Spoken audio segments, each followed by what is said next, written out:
Hello everyone, welcome to all of you. मैं वरुण अवस्थी आप सभी का जीएस गुरु एक बार फिर से आप सभी का वेलकम करता हूं हमारी इस फैमिली में। सो गाइस, आप सभी ने थंबनेल देख ही लिया है, इसी वजह से आप लोग इस वीडियो पर आए हुए हो।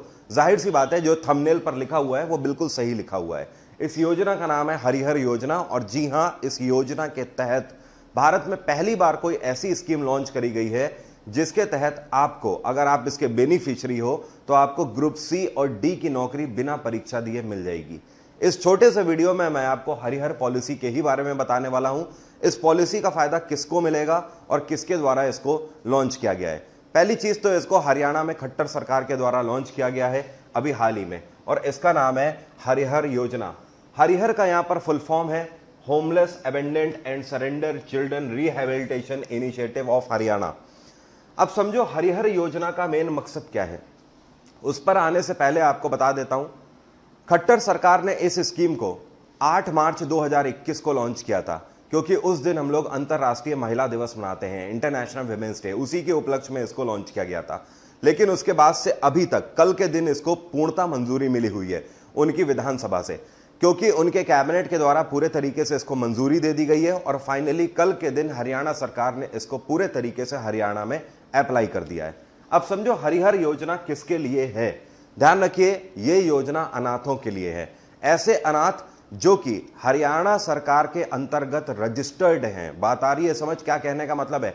हरियाणा सरकार जो कि अनाथालय चला रही है, उनके अनाथालय में जो बच्चे रजिस्टर्ड हैं उनको हरिहर पॉलिसी का फायदा मिलेगा। हरिहर पॉलिसी से आपके क्वेश्चन आने वाले एग्जाम में, करंट अफेयर में तो पूछे ही पूछे जाएंगे। अगर आप मेंस जैसे कोई एग्जाम देते हो, जैसे कि यूपीएससी या स्टेट पीएससी का आप एग्जाम देते हो, तो इस तरीके के एग्जाम्स में डिस्क्रिप्टिव पेपर में आपसे इस तरीके के टॉपिक्स का पर्सपेक्टिव पूछा जाता है। तो ध्यान रखिए, ये टॉपिक आपके लिए बहुत इंपॉर्टेंट है। इस पर आपसे आने वाले टाइम पर इंटरव्यूज में भी बात हो सकती है, तो बहुत ध्यान से समझना। अब देखो, ये हरिहर योजना किसके लिए है। ये अनाथों के लिए, ऐसे अनाथ जो कि हरियाणा सरकार के बाल गृहों के अंतर्गत रजिस्टर्ड होंगे। देखिए, इस योजना के तहत एलिजिबिलिटी क्राइटेरिया क्या है, किन लोगों को इसका फायदा मिलेगा। देखो, यहां पर एलिजिबिलिटी में 2 कंडीशन सरकार ने रखी हुई है। खट्टर सरकार का कहना है, पहली कंडीशन तो ये कि अगर बच्चे की उम्र 1 साल से कम है तो इस केस में उसके माँ बाप ने उसको सरेंडर किया हो। बात आ रही है समझ, क्या किया हो, सरेंडर किया हो।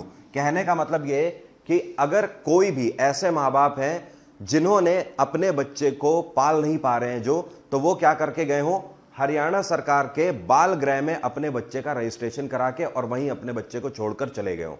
पहली कंडीशन ये है। लेकिन इस केस में बच्चे की उम्र 1 साल से कम होनी चाहिए। यहां पर दूसरी कंडीशन ये है कि जिनके मां बाप का अता पता नहीं है बच्चों को, तो वो मैक्सिमम एज है उसके लिए क्या, 5 साल। मतलब 5 साल से ज्यादा उम्र नहीं होनी चाहिए। तो यहां पर 2 कंडीशन है। पहली कंडीशन ये कि जिनके मां बाप खुद रजिस्टर करा के गए हो, उनके बच्चे की उम्र 1 साल से कम होनी चाहिए। दूसरी कंडीशन यह है कि 5 साल तक के बच्चे इसके तहत रजिस्टर हो सकते हैं जिनके माँ बाप का अता पता नहीं है, जिनको ये नहीं पता कि उनके माँ बाप कहाँ हैं, आज वो पूरी दुनिया में अकेले हैं। ये 2 एलिजिबिलिटी क्राइटेरिया हैं। अगर ये 2 कंडीशन आप सेटिस्फाई करते हो तो उस केस में वो बच्चा इसका बेनिफिशियरी होगा इस स्कीम का। पहली बात। अब ये स्कीम स्टार्ट होती है, मान लीजिए कि किसी बच्चे को इसके तहत रजिस्ट्रेशन मिल गया। अब वो हरियाणा सरकार के बाल गृह में रहेगा, मतलब अनाथालय में रहेगा वहां पर। उसके बाद हरियाणा सरकार बोलती है कि 18 साल तक बच्चे की जो भी बेसिक नीड्स हैं उन सभी को हरियाणा सरकार के द्वारा ही वहन किया जाएगा। बच्चे की बेसिक नीड होती है 3। पहली चीज उसके खाने का खर्चा, दूसरी चीज उसके रहने का खर्चा, और तीसरी चीज उसकी पढ़ाई का खर्चा। ये 3 बेसिक नीड जब तक वो 18 साल का नहीं हो जाता, XYZ सब कुछ A to Z सब कुछ हरियाणा में खट्टर सरकार के द्वारा उठाया जाएगा। अब जैसे ही वो 18 साल का होगा, उसके बाद सरकार के द्वारा राज्य सरकार के अंदर जितनी भी C और D ग्रेड की नौकरियां निकाली जा रही हैं, उनके लिए वो एलिजिबल होंगे। अगर वो नौकरी करना चाहते हैं तो बिना परीक्षा के उनको ग्रुप C और D की नौकरी सरकार की तरफ से दे दी जाएगी।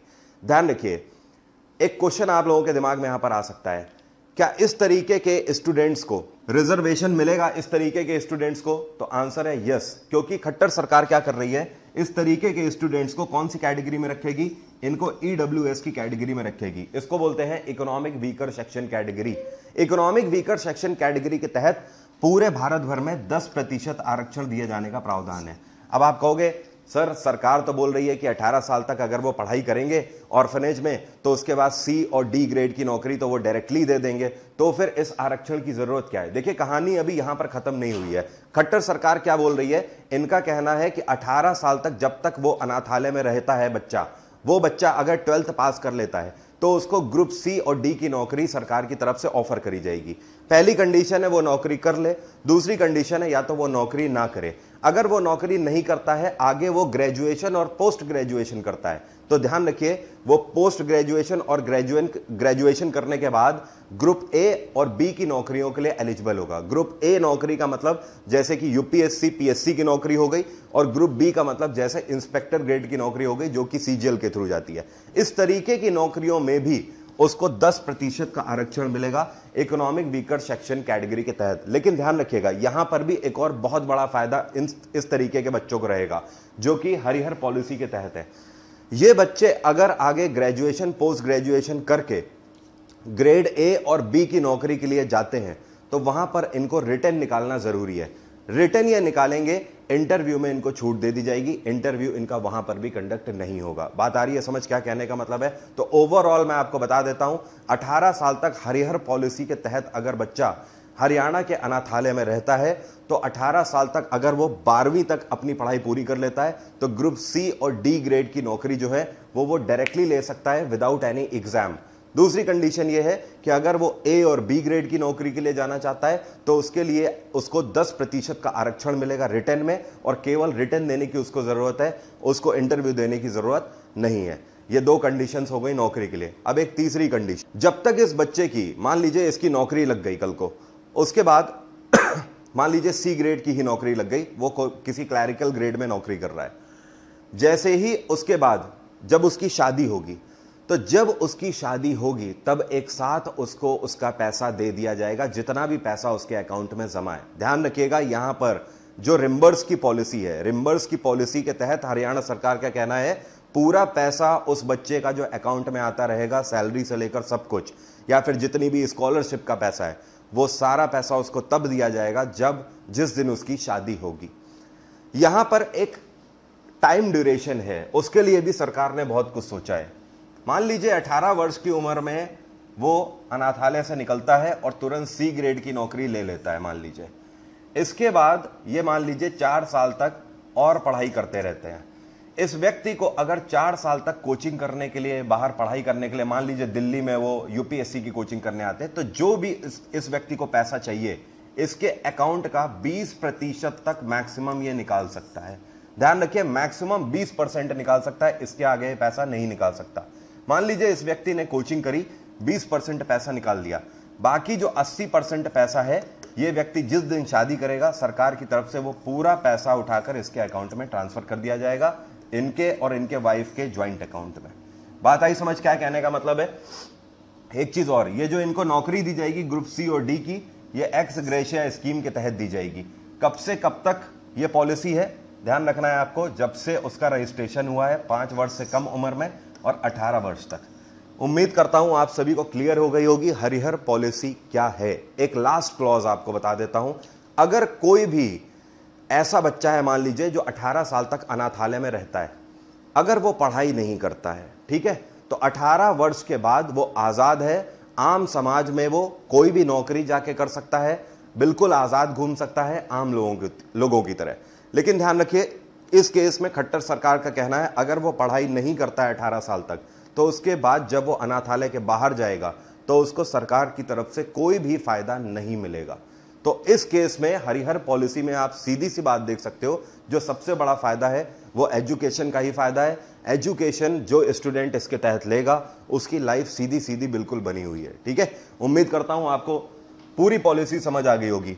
और जी हां, जो लोग पूछ रहे थे तो आपको बता दूं फुल जीएस का कोर्स मेरा आने वाले 7 मई 2021 से स्टार्ट हो रहा है अनअकैडमी प्लस में।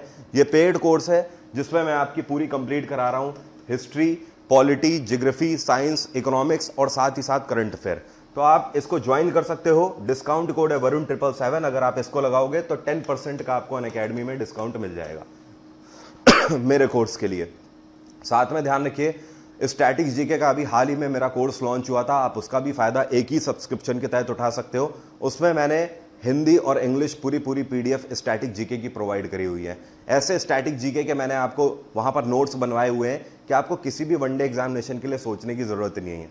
यहां पर मैं आपको एक चीज बोलूंगा, अगर आपको जीएस का जी भी नहीं पता है तो आप इस कोर्स को जरूर ज्वाइन करिए। ये मेरा मोस्ट अवेटेड बैच होता है जो कि हर 2 से 3 महीने में ही लॉन्च होता है। पिछली बार ये 21 मार्च को लॉन्च हुआ था, अब मैं इसको 7 मई में लॉन्च कर रहा हूं। अब ये सीधे 2 महीने बाद ही लॉन्च होगा, तो आपके पास चांस है, आप ये नया बैच ज्वाइन कर सकते हो। Thank you so much, have a nice day, take care, bye bye. अपना ख्याल रखिए और इस टाइम पर अपनी फैमिली का भी ख्याल रखिए, ठीक है? Bye everyone.